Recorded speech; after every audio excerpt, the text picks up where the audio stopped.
Okay, one of the areas that we like to cover in terms of dealing with this area of managing the telephone, managing communications, and giving good customer care. Now, customer care as opposed to customer service. Customer service is what you do, the efficiency, the effectiveness of your services in relation to providing your customers with a product or service which they pay good money for. Customer care is a human element of that.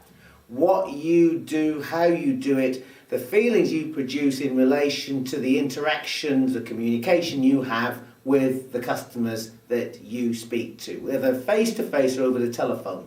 In this particular seminar, we're going to talk about the telephone, how we manage customer care over the telephone. And in particular, we're going to look at one crucial aspect of it, and that is about delivering bad news to a customer. Something's gone wrong, something hasn't happened, something your organisation has promised, created an expectancy, and it's not going to happen. And you are the one who's going to have to tell your customers the bad news. Now, nobody really wants to be in that particular situation. It's not being in the situation which is the problem, it's the fear of confrontation, client frustration, their emotion, their anger, their aggression, which is unfortunately going to be directed at somebody. You're the person giving the information, so you are in the firing line. You're the one that the customer's going to be upset with. Now, let's look at it this way. In relation to bad news, delivering bad news is bad news. Let's not get away from the fact that the impact of bad news will be the same. However, one of the key elements in terms of being a telephone professional is how you deliver that bad news to an individual. Now, there are 4 magic steps to managing and delivering bad news to a customer. If you adopt even one of these 4 steps, you'll make the process a lot easier for you to be able to manage and for you to be able to handle. First one is, if something's gone wrong and you've got to ring somebody up, do not just pick up the telephone, ring them up and say, this isn't going to happen, the delivery's not going to be, the van's broken down, the broadband service has packed up for the day, we've got an engineer in. Before you even articulate the bad news to somebody, make sure you plan the call.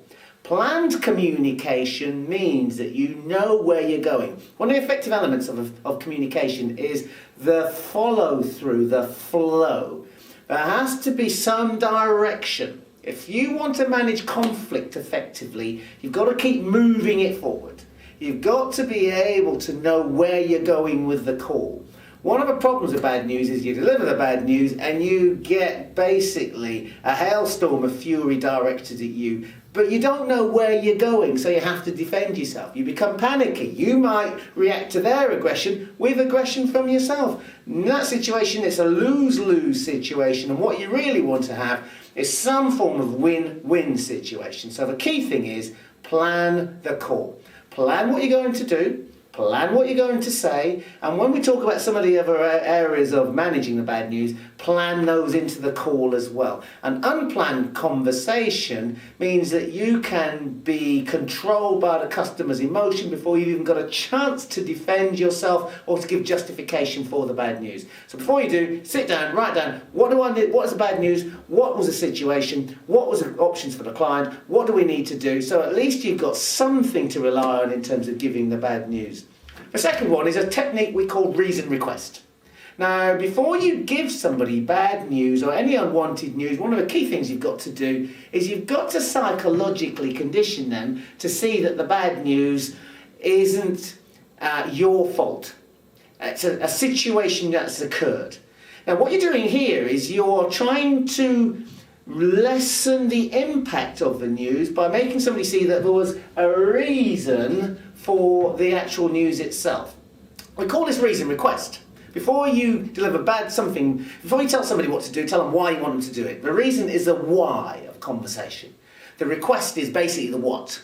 Now, if you say to somebody, before you tell them the delivery can't be made, you might want to say to them that we've had an inquiry, we've had a message from the van driver. The van driver has contacted us. He's broken down on the M25.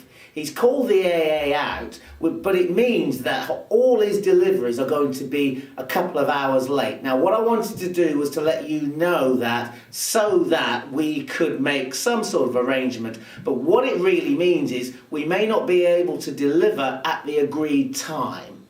We're trying everything we can, but that's the reason for it. Now, again, what he's saying to the client is, you're probably not going to get your delivery at the time we told you it was going to be. But at least the client can understand why it's happened. And what you're doing there is you're getting them to see that what you've said has some element of reasonableness to it. Now, reasonableness isn't really a word, but it'll apply in this situation.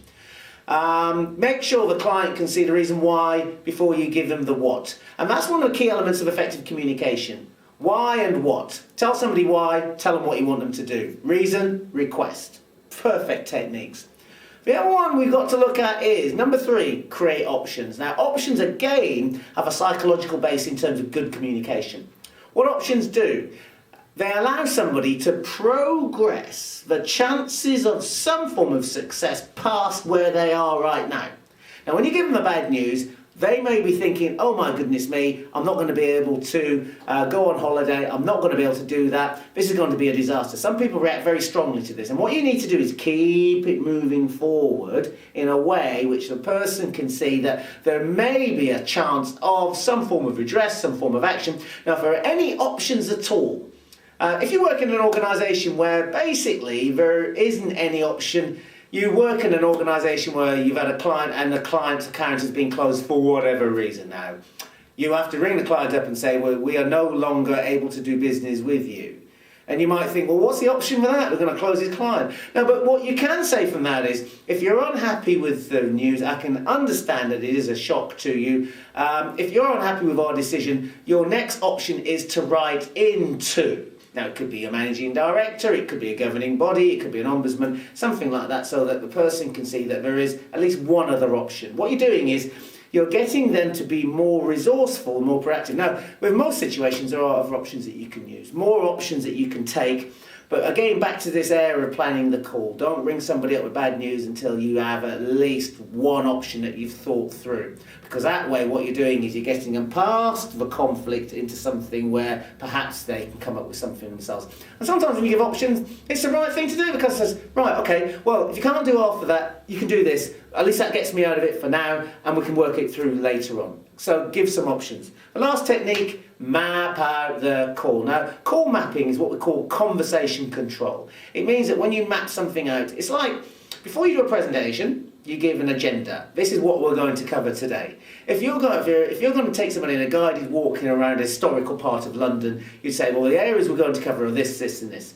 Call mapping is a way in which you can get somebody to see what you need to do in the call so that you can move it towards some form of resolution, action, step forward.